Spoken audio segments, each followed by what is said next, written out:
Freud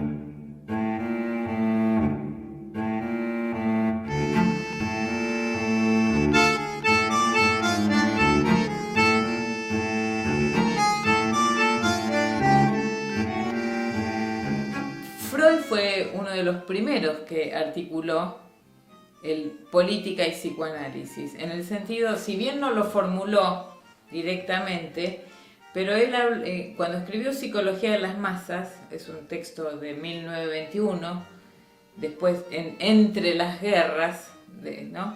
Entre la primera y la segunda, y vio el ascenso del nazismo, y entonces se dio cuenta que la psicología individual o singular no distaba de la psicología colectiva. Que le pasa al sujeto, le pasa a los pueblos, y que los sujetos repiten traumas y que los pueblos también repiten traumas.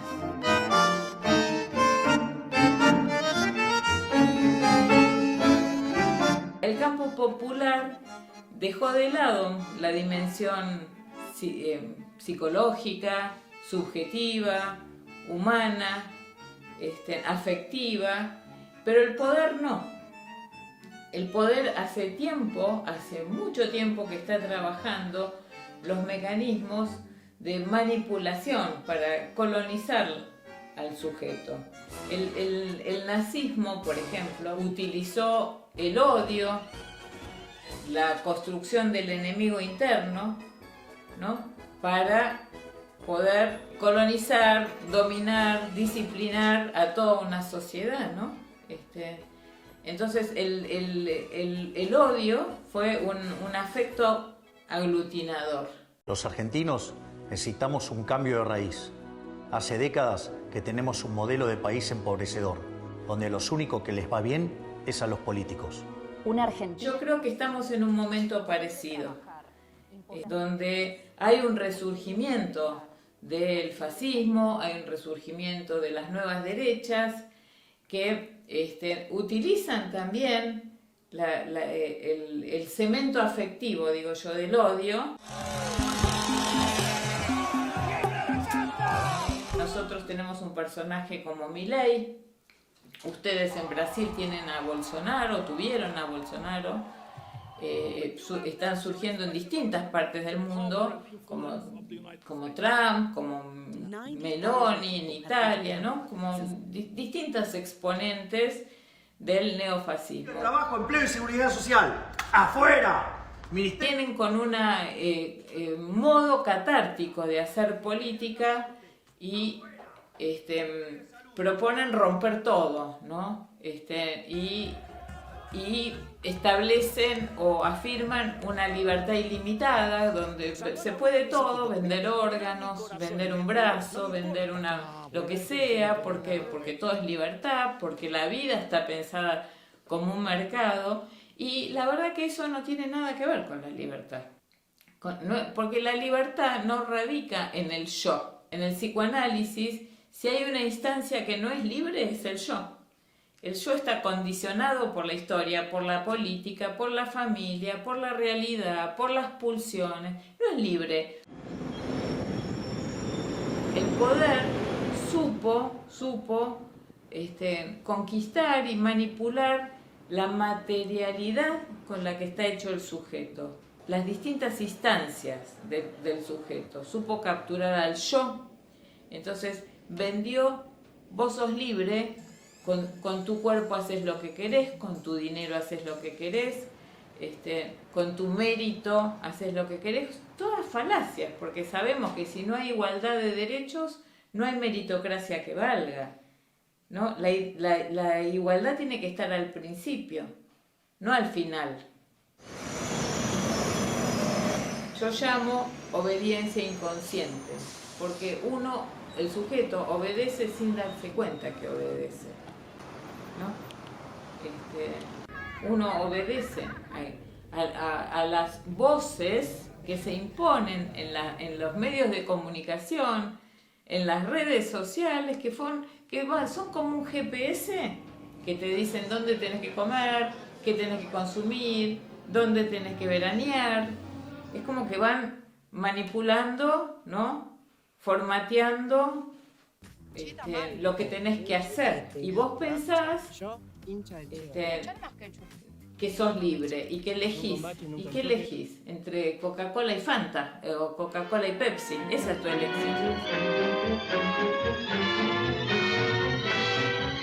Esa es una diferencia con el capitalismo industrial. Es decir, en el capitalismo industrial había un amo que se quedaba con una parte del trabajo del proletario, ¿no? Pero ahora nosotros, voluntariamente, en un servilismo voluntario, aportamos nuestro capital, que son los datos. Gastar y gastar y gastar y gastar, esa es nuestra regla fiscal. Yo creo que el neofascismo aprovechó mucho mejor la emocionalidad. En un mundo donde hay una insatisfacción porque la democracia y todo el ideario democrático no cumplió con sus propios principios, como la libertad, como la igualdad, ¿no? Como la fraternidad, no cumplió. Dejamos sin deseos y sin futuro a una gran parte de la población, sin posibilidad de proyectar, o sea que si viene el fin del mundo porque el cambio climático o lo que sea, a los jóvenes, a muchos jóvenes les da lo mismo. Y estamos en un individualismo yo te diría,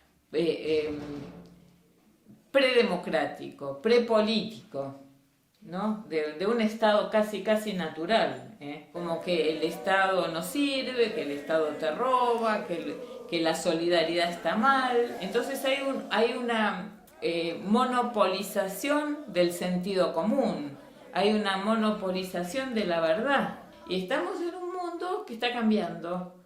Entonces en mi país se da el fenómeno de que puede ganar la ultraderecha, puede ganar el fascismo, y yo creo que es un voto emocional, no es un voto racional. Hay mucha gente que vota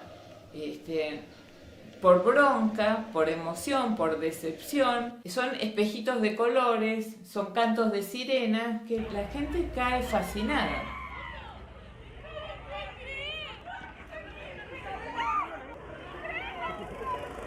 Gran elección. Y Sobrero, en último lugar, con 2. Es un voto catártico, pero la catarsis sirve 5 minutos. Freud empieza sus investigaciones del inconsciente. Antes de proponer el método psicoanalítico, él empezó a trabajar con la catarsis. Y resulta que con la catarsis había eficacia. Es decir, los síntomas, el malestar desaparecía, el sufrimiento desaparecía, pero desaparecía un ratito, desaparecía unos días, que son los mismos métodos que utiliza el evangelismo, porque la base de esos métodos son la sugestión. No es mentira, eso existe. Viene ahí. Socio partidario de vos, ¿eh? ¡Oh, qué grande! Socio partidario de vos. Socio partidario. La derecha logró capturar sectores populares. Entonces, yo creo que es un error decir que esa gente más humilde vota en contra de sus intereses, porque no votan en contra de sus intereses. Hay que ver cuáles son los intereses actuales. En una concepción marxista que pensaba solamente desde la estructura económica, entonces sí uno podía decir votan en contra de sus intereses de clase. Pero acá no votan en contra de sus intereses de clase, votan por identificaciones. Es decir, uno puede preguntar, ¿pero cómo un negro vota a un racista como Bolsonaro? Y sí, un negro vota a un racista como Bolsonaro. O un gay vota a un sexista, ¿no? Homófobo. Y acá también pasa lo mismo.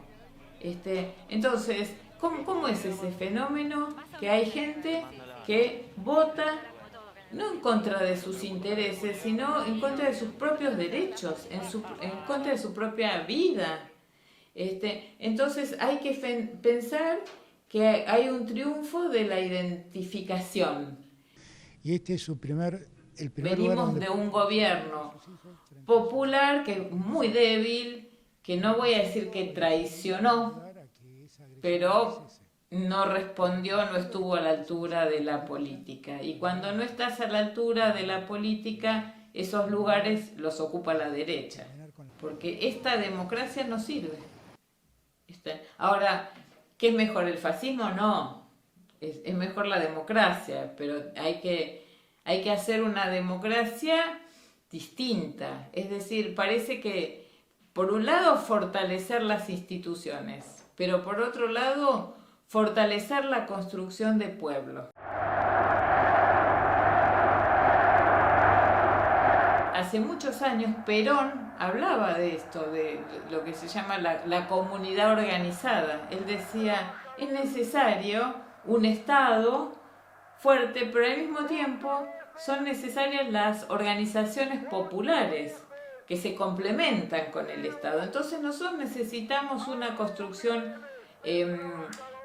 popular, vigente y fuerte, porque tenemos un problema, el campo popular, que somos mejores resistiendo que gobernando. Entonces todo es un dispositivo muy bien pensado, donde no hay ninguna democracia. Hay un poder paralelo que tiene una fachada institucional y tiene un poder paralelo mafioso. No fueron 30.000 los desaparecidos, son 8.753.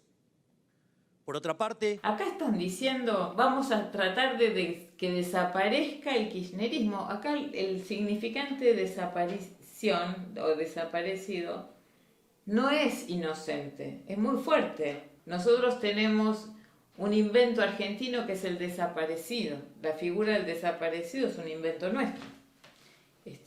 Entonces, si alguien dice vamos a hacer desaparecer al kirchnerismo, es complicado. No está planteando la política como en términos plurales de adversarios. Está planteando la política como lucha a muerte.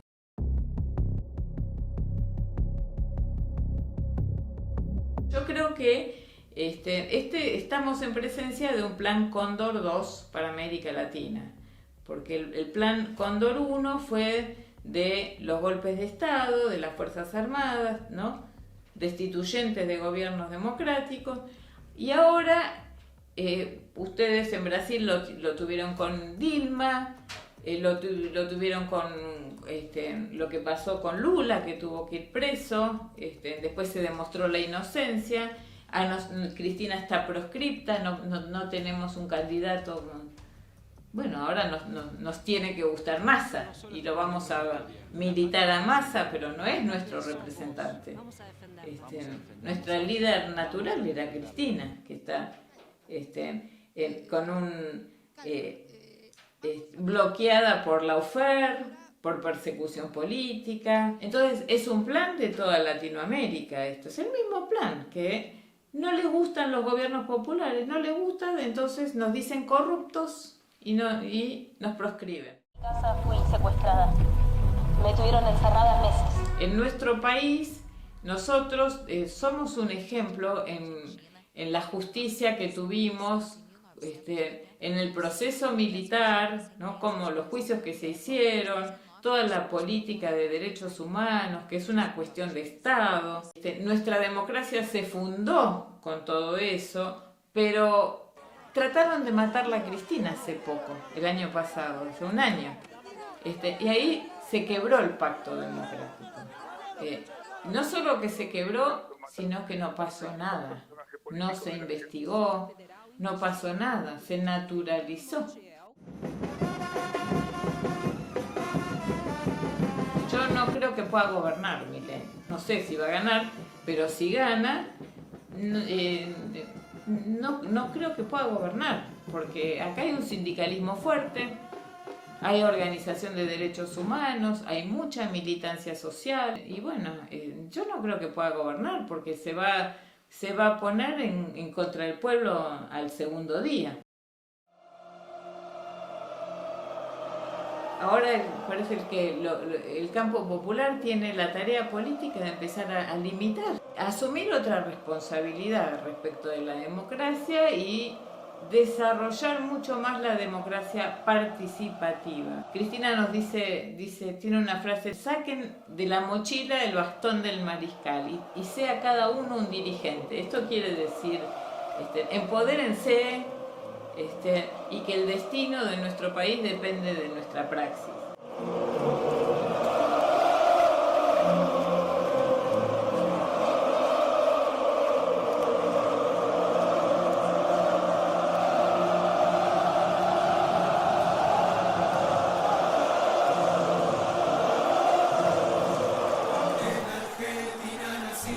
Tierra